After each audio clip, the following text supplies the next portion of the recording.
So well guys, कहानी की शुरुआत में हमें एक छोटी सी एनिमेशन के थ्रू लू के बचपन को दिखाया जाता है, जहां लू की ग्रैंडमा कहती है कि तुम पढ़ाई पे इतना ध्यान क्यों देते हो, बड़े होकर तुम्हें तो मेरा शौक ही संभालना है। मगर लू पढ़ लिख कर शहर जाना चाहता था, क्योंकि उसने किसी से तो सुना था कि शहर की जिंदगी बड़ी अच्छी होती है, वहाँ के लोग खूब ऐशो आराम से रहते हैं। फिर एक दिन क्लास में चैंग नाम की एक लड़की की एंट्री होती है। दरअसल चैंग की आंटी इसी गांव में रहा करती थी और वो हर समर में यहाँ रहने आती थी, तो वो यहाँ के स्कूल को भी अटेंड कर लेती थी। चैंग दिखने में बहुत प्यारी और मासूम सी बच्ची थी। टीचर उसे क्लास मॉनिटर यानी लियो के पास बैठने को कहती है, मगर जब स्कूल की छुट्टी होने के बाद लियो घर जा रहा होता है तो उसे चैंग दूसरे बच्चों को बुली करते हुए दिखती है। चैंग जितनी मासूम दिखती थी वो उतनी ही चुड़ैल थी। दरअसल उसकी पॉकेट मनी खो गई थी, इसलिए वो दूसरे बच्चों के पॉकेट मनी छीन रही थी। वो लियो से भी पैसे छीनने की कोशिश करती है, मगर उसके पास पैसे नहीं थे। जिसके बाद वो उससे कहती है कि पैसे नहीं है तो क्या हुआ, साइकिल तो है, अब इससे तुम्हें मुझे अपने साइकिल पर घर छोड़ना होगा। लियो ने उसे घर डेली छोड़ने का काम तो मजबूरी में शुरू किया था, लेकिन बाद में उसे धीरे धीरे मजा आने लगा, क्योंकि वो दोनों जल्द ही काफी अच्छे दोस्त बन जाते हैं। एक दिन चैंग उससे कहती है कि क्या तुम मुझे पहाड़ी के चोटी पे ले जा सकते हो, तो लियो ये कहते हुए मना कर देता है कि वो बहुत दूर है, मगर फिर उसे गिल्ट फील होता है और एक दिन वो साइकिल से चैंग को पहाड़ के टॉप पे ले जाने की कोशिश करता है। शाम तक वो आधी ऊंचाई तक ही पहुंच पाते हैं, जहां से गांव दिखने में काफी खूबसूरत लग रहा था और काफी सारे जुगनू माहौल को और भी ज्यादा खूबसूरत बना रहे थे, जिसे लियो एक शीशे में कैद कर लेता है ताकि वो घर पे भी उसे देख सके। मगर इससे पहले कि ये आगे बढ़ते बारिश शुरू हो जाती है, जिसकी वजह से इन्हें टॉप पे जाने के बजाय वापस घर की ओर आना पड़ता है। इससे लियो को बड़ा अफसोस होता है कि मैं चैंग की इच्छा पूरी न कर पाया। चैंग उसे समझाती है कि कोई बात नहीं, तुमने कोशिश तो की, मेरे लिए इतना ही काफी है। और वैसे भी जहाँ तक हम गए थे वहाँ का व्यू कितना शानदार था, तो अब मुझे टॉप पे जाने का मन भी नहीं है। उस व्यू से मेरा मन भर गया और वैसे भी मैं कल वापस शहर जा रही हूँ, क्योंकि गर्मी की छुट्टियाँ खत्म हो गई है। ये सुनकर लियो बहुत उदास हो जाता है। वो जब अपने घर जाता है तो उसकी तबीयत भी खराब हो जाती है, उसे फीवर आ गया था। साथ ही उसे चैंग की एक बात याद आए जा रही थी। उसने लास्ट में कहा था कि मुझे एक जानलेवा बीमारी है, जिसकी वजह से मुझे कभी भी कुछ भी हो सकता है। चैंग के जाने से लियो बहुत उदास रहता है, मगर फिर धीरे धीरे अपनी लाइफ में मूव ऑन कर लेता है। वो बहुत ही अच्छे से अपनी पढ़ाई कंप्लीट करता है और शहर में जाकर कॉलेज करता है, जहाँ उसकी एक गर्लफ्रेंड भी बनती है। और पढ़ाई पूरी हो जाने के बाद लियो एक इंश्योरेंस कंपनी में जॉब भी करता है। 2 साल में उसे 3 जॉब बदलनी पड़ जाती है। उसने बचपन से सपना देखा था कि मैं बड़ा होकर शहर में सेटल हो जाऊंगा, मगर अब उसे समझ आ रहा था कि सिटी में वो होम टाउन वाली बात नहीं है। वो फिर भी तीर खींच के किसी तरह अपना जॉब करने की कोशिश कर रहा था और एक दिन उसका ब्रेकअप हो जाता है। साथ ही काम में भी सीनियर से उसे बहुत डांट पड़ती है, जिसके बाद लियो खूब शराब पीता है और ऑफिस भी नहीं जाता। तभी उसे उसके एक कलीग कॉल करके बताती है कि ऑफिस में एक इम्पोर्टेंट मीटिंग चल रही है, अगर तुम्हें अपनी जॉब नहीं गंवानी तो ऑफिस आ जाओ। जिसके बाद लियो नशे में ही ऑफिस आ जाता है और अपने सीनियर से खूब बहस कर लेता है। इतना झमेला होने के बाद सीनियर उससे एक शर्त लगाते हैं। वो कहते हैं, मैंने एक साल में 1000 सेल्स किए हैं, अगर तुम खुद को मुझसे बेहतर समझते हो तो मुझसे ज्यादा सेल करके दिखाओ। अगर तुमने ऐसा कर दिया तो मैं जॉब से रिजाइन कर दूंगा। जिससे सभी समझ जाते हैं कि लियो की जॉब तो गई और लियो को भी ये बात अच्छे से समझ आ जाती है। कुछ दिन तो वो काफी डिप्रेस रहता है, पर फिर उसे अपने गाँव की याद आती है और अगली सुबह उसकी आंख अपने गाँव वाले घर में खुलती है और बाहर से उसे उसकी ग्रैंडमा की आवाज आ रही थी। लियो की ग्रैंडमा उस पे बहुत प्राउड करती थी, इसलिए वो गांव की औरतों से कह रही थी कि मेरे पोते से उसकी कंपनी बहुत खुश है, इसीलिए उसे जल्द ही विदेश भेजा जाने वाला है। अब वो कंपनी के न्यूयॉर्क ऑफिस में काम करेगा और वहाँ जाने जाने से पहले वो कुछ दिन मेरे साथ रहने के लिए यहाँ आया है। ये सुनकर लियो की नींद खुलती है और वो भी अपनी ग्रैंडमा की बातों में हाँ में हाँ मिलाते हुए अपनी और अपनी कंपनी की खूब तारीफ करता है। सबको लियो की बातों पर यकीन हो जाता है और वो कहने लगते हैं कि मैंने तो बचपन में ही कह दिया था कि लियो बड़ा होकर इस गांव का खूब नाम रोशन करेगा। इसके बाद ग्रैंडमा सभी औरतों को अपने घर से भगा देती है और लियो से कहती है कि तुम नहा लो जब तक मैं खाना गर्म करती हूँ। लियो पूछता है पर मैं यहाँ आया कैसे? तो ग्रैंडमा कहती है बाकी बातें बाद में करेंगे। फिर वो उसे नहाने के लिए भेजती है और उसके कपड़े वॉशरूम के बाहर से छिपा देती है ताकि वो भाग ना सके। मगर लियो थाकी टॉवल लपेटकर चुपके से अपना ट्रॉली बैग लेकर भागने लगता है, मगर सामने से चैंग उसे रोक लेती है और ग्रैंडमा से कहती है कि ग्रैंडमा कोई भागने की कोशिश कर रहा है। यानी ग्रैंडमा और चैंग ने मिलकर लियो को यहाँ लाया था, क्योंकि जब से लियो कॉलेज गया था वो वापस अपने गांव आया ही नहीं था। अब लियो उन दोनों को बताता है कि मुझे जाने दो वरना मेरी जॉब चली जाएगी। इस पे चैंग कहती है तुम इंश्योरेंस कंपनी में काम करते हो जिसके लिए पब्लिक रिलेशन अच्छा होना बहुत जरूरी है। शहर में तुम कितने लोगों को जानते हो? तुम 10 तो छोड़ो, एक लोग को भी नहीं पहचानते। वहीं ये टाउन भले ही छोटा है मगर यहाँ की आबादी 40,000 से भी ज्यादा है और ग्रैंडमा यहाँ आधी से भी ज्यादा आबादी को जानती है। यहाँ हम तुम्हारी मदद कर सकते हैं। ये सुनकर लियो यहाँ रुकने को तैयार हो जाता है मगर वो फिर भी उदास था। शाम में चैंग वापस आती है और कहती है ये लो हमने तुम्हारे लिए पहला बकरा ढूंढ लिया। मगर लियो चैंग से इंश्योरेंस की बात छोड़कर ये पूछता है कि तुम तो ये कहकर चली गई थी कि तुम्हें जानलेवा बीमारी है, मगर देखो तो तुम चंगी भली हो। तुम जैसे इंसान बहुत बुरे होते हैं। तुमने मेरे साथ इतना गंदा मजाक क्यों किया? तुम बस दूसरों की फीलिंग के साथ खेलना जानती हो। ये सुनकर चैंग को बहुत बुरा लगता है और वो उसे मारने लगती है कि मैंने तुम्हारी फीलिंग के साथ खेला क्या? ऐसा कहोगे तुम मेरे बारे में? फिर नेक्स्ट डे चैंग लू को लेकर मिस्टर न्यू के ऑफिस में जाता है। न्यू की एक क्रैकर कंपनी थी। न्यू लियो के बचपन का फ्रेंड भी था, इसलिए वो न्यू से बदतमीजी से दोस्ताना अंदाजे में बात कर लेता है जिससे न्यू चिढ़ जाता है क्योंकि वो चाहता था कि सब उसकी रिस्पेक्ट करे, क्योंकि बड़ी ही मुश्किल से न्यू ने ये कंपनी खड़ा किया था। रिस्पेक्ट के साथ पेश न आने की वजह से न्यू नाराज हो जाता है और लियो की पॉलिसी नहीं खरीदता।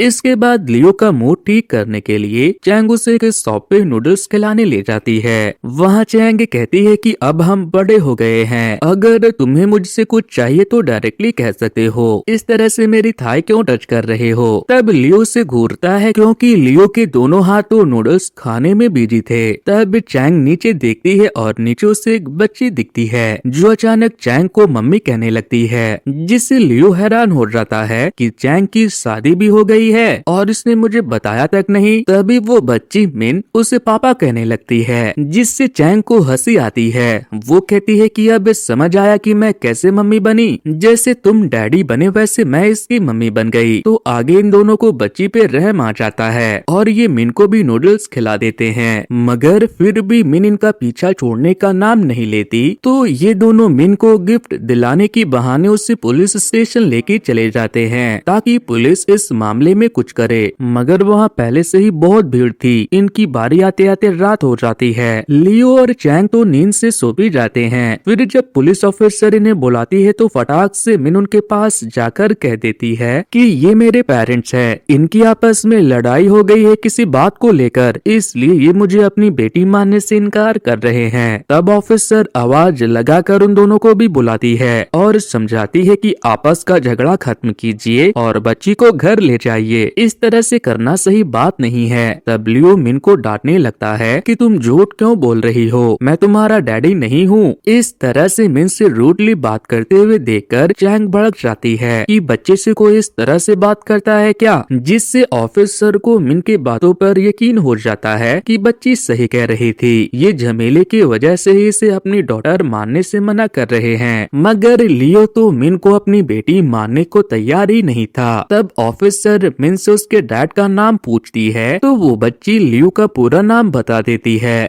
वो भी बिल्कुल सही सही, क्योंकि उसने लियो और चैंग को आपस में बात करते हुए सुन लिया था। ऑफिसर जब लियो से पूछती है तो वो अपना नाम गलत बता देता है ताकि ये बला टल जाए, मगर जब ऑफिसर उसकी आईडी चेक कर लेती है, जिससे ये साबित हो जाता है कि मिन सच बोल रही थी और लियो झूठ बोल रहा था। अब ऑफिसर चुपचाप मिन को घर ले जाने को कहती है, तो इन्हें ना चाहते हुए भी मिन को अपने घर ले जाना पड़ता है, जहाँ लियो की ग्रैंडमा मिन को पहचान लेती है। दरअसल मिन की मॉम जिंदा नहीं है और उसके डैड का दिमाग खराब था। बच्ची इस डॉन के दूसरे छोर में रहती है, इसलिए लियो और चैंग ने उसे नहीं पहचाना, मगर कभी कभी वो ग्रैंडमा पास खाना खाने के लिए आती रहती थी। वहीं आज उसे पता नहीं था कि लियो ग्रैंडमा का पोता है। उसे तो लगा कि लियो शहर का कोई लड़का है जो अपनी गर्लफ्रेंड के साथ यहाँ घूमने आया है, तो चलो उन्हें थोड़ा उल्लू बनाया जाए और खाने पीने की चीजें ऐठी जाए। इसके बाद मिन को जब लियो की प्रॉब्लम के बारे में पता चलता है, तो वो नियो के दुख की रके बारे में लियो को बताती है। दरअसल नियो 2 साल से एक दीवार उठा रहा था, मगर वो दीवार आज तक नहीं बनी थी और इसके पीछे एक खास वजह था। दरअसल नियो अपनी पड़ोसी को पसंद करता है, मगर आज तक उसे अपनी फीलिंग कन्फेस नहीं कर पाया। ये बात जानने के बाद लियो नियो के पास जाता है और कहता है कि मुझे तुम्हारी कमजोरी पता चल गई। लियो नियो को इस तरह से ब्लैकमेल करना चाह रहा था, मगर नियो कहता है कि देखो ये सब धमकी से मैं नहीं डरने वाला।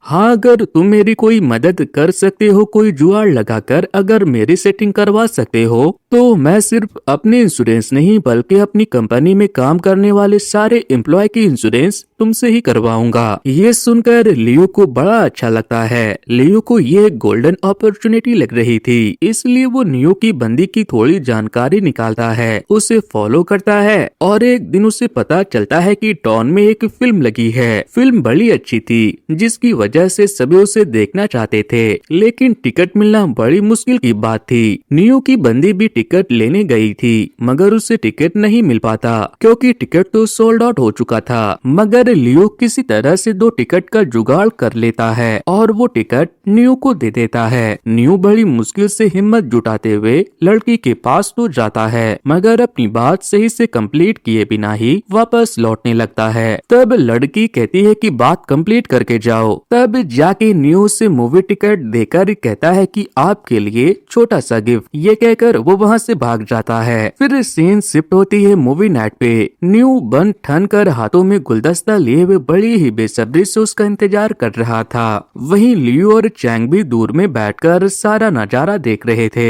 फिर काफी देर के बाद नियो के ख्वाबों की मलिका वहाँ आती है, मगर वो काफी उदास थी। तो नियो से पूछता है कि क्या हुआ, तुम्हें गुलदस्ता पसंद नहीं आया क्या? तो वो बताती है कि ऐसी बात नहीं है। दरअसल मुझे पता है कि तुम मुझे बहुत पसंद करते हो। तुम मेरे लिए जो जो हरकतें करते हो मैंने वो सब नोटिस किया है। मैं तो बस ये देखना चाहती थी कि तुम कब तक पेशेंटली वेट कर सकते हो। और 2 साल तक तुमने वेट किया और फिर इतने अच्छे तरीके से मुझे मूवी दिखाने के लिए भी पूछा। सच बताओ तो मुझे भी तुमसे प्यार हो गया है, मगर दिक्कत की बात ये है कि मैंने तुम्हारे बारे में अपने पेरेंट्स को बताया, मगर उन्होंने कहा कि एक क्रैकर का काम करने वाले को हम अपनी बेटी नहीं दे सकते, इसलिए आज हमारी फर्स्ट एंड लास्ट डेट है। ये सुनकर नियो उदास हो जाता है और पूछता है कि तुम्हारे पेरेंट्स कहाँ है? तो वो कहती है वो गली में खड़े हैं, मुझे छोड़ने आए थे यहाँ तक। ये सुनकर नियो कहता है मॉम डैड मुझे 10 मिनट का टाइम दीजिए। फिर वो दौड़कर कहीं जाने लगता है। किसी को कुछ समझ नहीं आता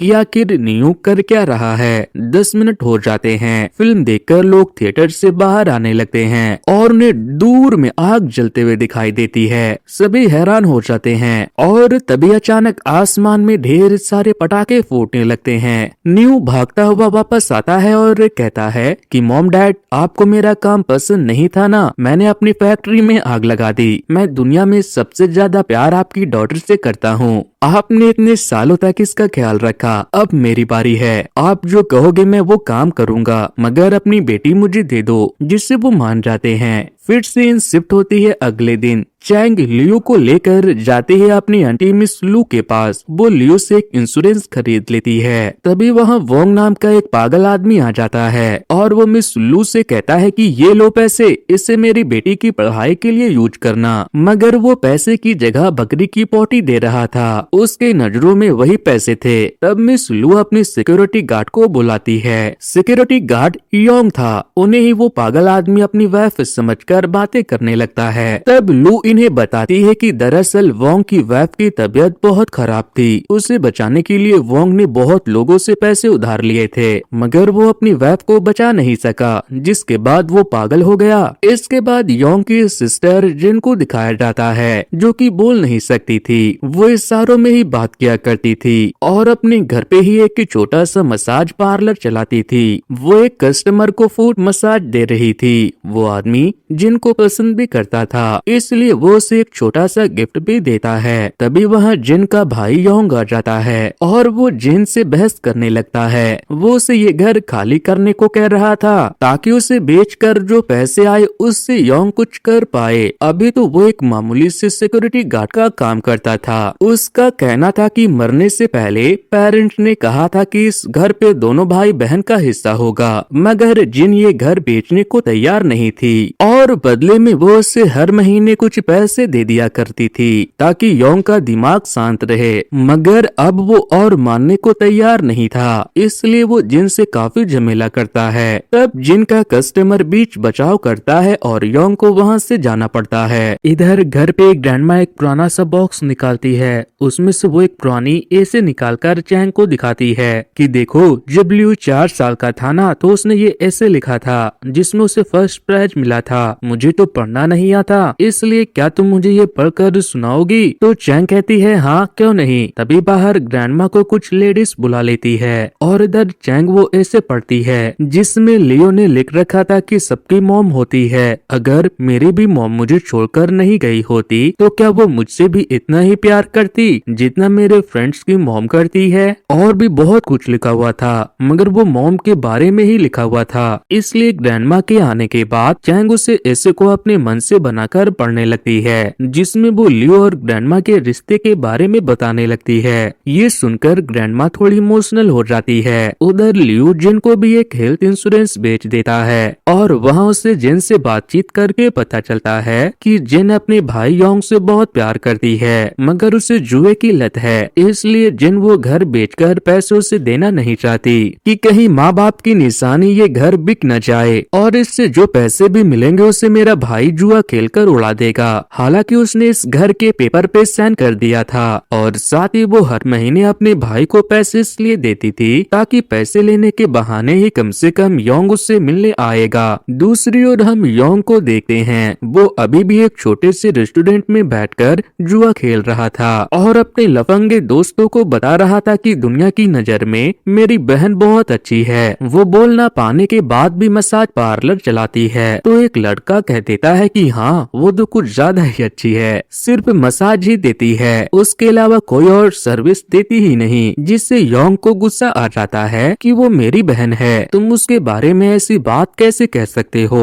वो अपने दोस्तों से मारपीट करने लगता है और बीच में लियो के सर पे चोट लग जाती है और वो वहीं बेहोश हो जाता है। दरअसल वो वहाँ इंश्योरेंस पॉलिसी बेचने के लिए गया था और पूरी फोकट में मार खाकर बेहोश हो गया। अभी ये सब चल ही रहा था कि तभी अचानक लियो की गर्लफ्रेंड उससे मिलने वहाँ आ जाती है, जिससे चैंग को जेलसी फील होने लगती है। काफी बातचीत होने के बाद लियो फैसला करता है कि मैं अब वापस शहर नहीं जाना चाहता, मैं जो भी करूँगा यहीं से करूँगा। यहाँ मेरी ग्रैंडमा है जो मुझे इतना प्यार करती है और चैंग मेरी बेस्ट फ्रेंड है, वो हर कदम पे मेरा साथ देती है और मिन उसकी बेटी की तरह है जो हर वक्त डैडी डैडी कहकर मुझसे चिपकी हुई रहती है। और सच कहा जाए तो चैंग और लियो की नजदीकियां भी थोड़ी बढ़ गई थी। इसी वजह से लियो अपनी एक्स जीएफ से मूव ऑन कर पाया, वरना पहले वो ब्रेकअप से बहुत परेशान था। इसलिए लियो की एक्स वापस शहर चली जाती है। उसके जाने से चैंग राहत की सांस लेती है, वरना उसे लग रहा था कि मैं लियो को खो दूंगी। अब लियो, चैंग, ग्रैंडमा और मिन चारों एक फैमिली की तरह रहने लगते हैं। ये साथ में बहुत खुश थे और इन्हें ये अपनी लाइफ का बेस्ट मोमेंट लग रहा था। इसके बाद से इन जिन के शादी पे शिफ्ट होती है। यहाँ लियो की मुलाकात नियो से होती है तो वो उसकी खबर लेता है कि क्या चल रहा है लाइफ में। तो नियो बताता है कि मैंने पढ़ाई बीच में ही छोड़ दी थी ना, और मेरी जीएफ टीम की फैमिली में सब अच्छे खासे पढ़े लिखे हैं और मेरी जीएफ टिंग खुद बैंक में जॉब करती है, इसलिए मैं भी अपनी पढ़ाई आगे कंटिन्यू कर रहा हूँ। वहीं जिन अपने उसी कस्टमर से शादी कर रही थी जिसने उसे गिफ्ट दिया था और योंग के साथ बीच बचाव भी किया था, मगर जिन अभी भी अपने भाई के आने का इंतजार कर रही थी। वो काफी देर तक वेट करती है मगर वो नहीं आता, तो जिन अपनी शादी का सिलसिला आगे बढ़ाती है। वो एक स्पीच भी देती है जिसमें वो कहती है कि मैं यही पैदा हुई और यही पली बढ़ी, मगर अब मैंने शादी करने का फैसला कर लिया।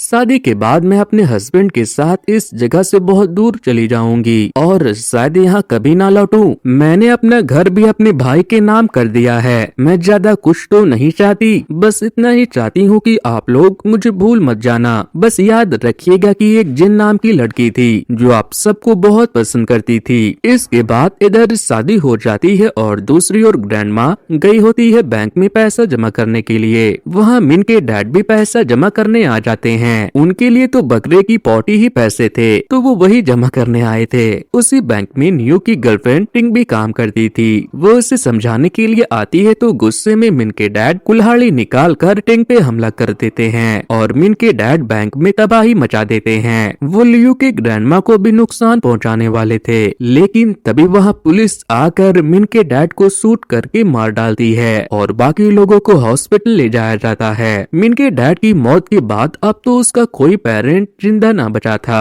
और लियो की अभी शादी नहीं हुई थी और न ही वो कोई स्टेबल जॉब करता था, इसलिए वो मिन को अडॉप्ट नहीं कर पाता और पुलिस मिन को एक चाइल्ड होम में डाल देती है। उधर नियो तो टिंग से मिलने की बहुत कोशिश कर रहा था, मगर वो उससे मिलने से मना कर रही थी। लगभग एक हफ्ते के बाद टिंग नियो को मिलने की परमिशन देती है और उसके सामने अपना मास्क हटाती है। तो मिन के डैड ने जब उस पे वार किया था तो टिंग के फेस पे एक बहुत बड़ा कट लग गया था, जिसके वजह से टिंग को लग रहा था कि अब तो नियो मुझसे प्यार नहीं करेगा, मगर उसके स्कैर देखने के बाद भी कहता है कि मैं तुमसे बहुत प्यार करता हूँ। वहीं ग्रैंडमा को पता चलता है कि उन्हें लास्ट स्टेज कैंसर है और डॉक्टर उन्हें अपनी इस बीमारी के बारे में जल्द से जल्द अपने परिवार को बताने को कहते हैं, मगर ग्रैंडमा फैसला करती है कि वो अपना आखिरी दिन अपने पोते और चेंग के साथ ही खुशी खुशी बिताना चाहती है। लियो ने भी अब शहर जाने की जिद छोड़ दी थी। अब वो यहाँ रहकर ग्रैंडमा का शॉप संभालना चाहता था और अब ग्रैंडमा की उम्र हो गई थी तो उनका भी ख्याल रखना चाहता था। तो दोस्तों, इसी के साथ ये कहानी यहीं पर खत्म होती है। ये कहानी आपको कैसी लगी मुझे कमेंट करके बताना। वैसे दोस्तों, कुछ दिनों पहले ही मैंने कैसे मूवी की स्टोरी को एक्सप्लेन किया था। अगर आप लोगों ने उसे नहीं देखा है तो वॉच नेक्स्ट पर क्लिक करके उसे जरूर से देख लेना। सो गाइस, आज के वीडियो में इतना ही। Thanks to, good bye.